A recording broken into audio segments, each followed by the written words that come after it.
year's symposium is health mobility, and particularly, are we doing enough to help society to travel as safely and as healthily as possible? Health mobility is about making sure that our transport system is as healthy and as safe as possible for everyone in society. This means that we plan to prevent road collisions.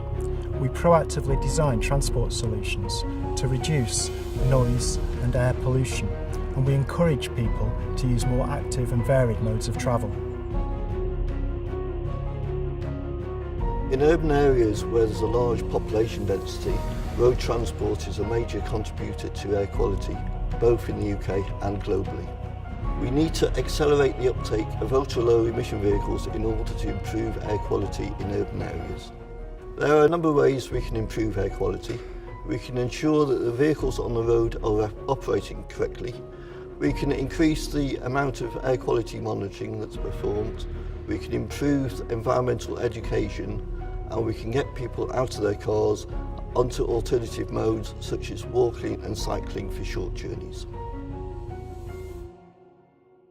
To encourage people to walk and cycle more, we need to review how the urban environment is designed.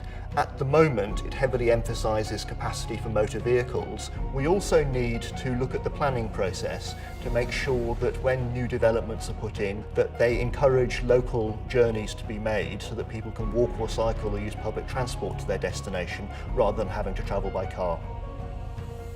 We know that people's travel behaviour is very habitual, therefore in order to encourage people to walk and cycle more, it's necessary not only to make sure that the alternatives are provided and are of high quality, but also that people are made aware of their existence and encouraged actively to use them.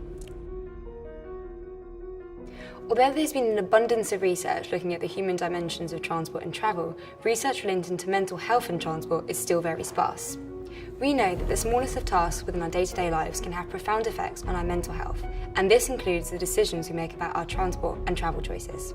Firstly, mental health can impact on driver behaviour. Poor mental health can be a significant mediator to risky driving, increasing the likelihood of engaging in driving errors, lapses and violations. Mental health can impact our travel behaviour more generally. Past experience is one of the strongest predictors of habit formation, as people are less likely to engage in a behaviour that may lead to discomfort or affect them negatively, and mental health plays an important role in determining how an event is experienced. For example, a person who experiences symptoms of social anxiety in a crowded situation, such as increased heart rate or sweating, might avoid modes of transport that they perceive as being crowded.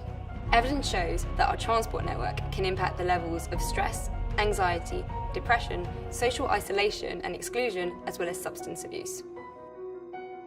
Today, there is an opportunity to readdress the balance and to ensure that as we look to the future transport solutions, we all benefit from healthier and more sustainable travel. Technology can help solve some of the problems, but designing future transport solutions is complex. We need a joined-up policy approach, including analysis of the societal and health impacts of all transport solutions.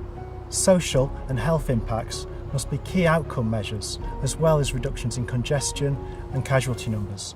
This will be real indicators of success.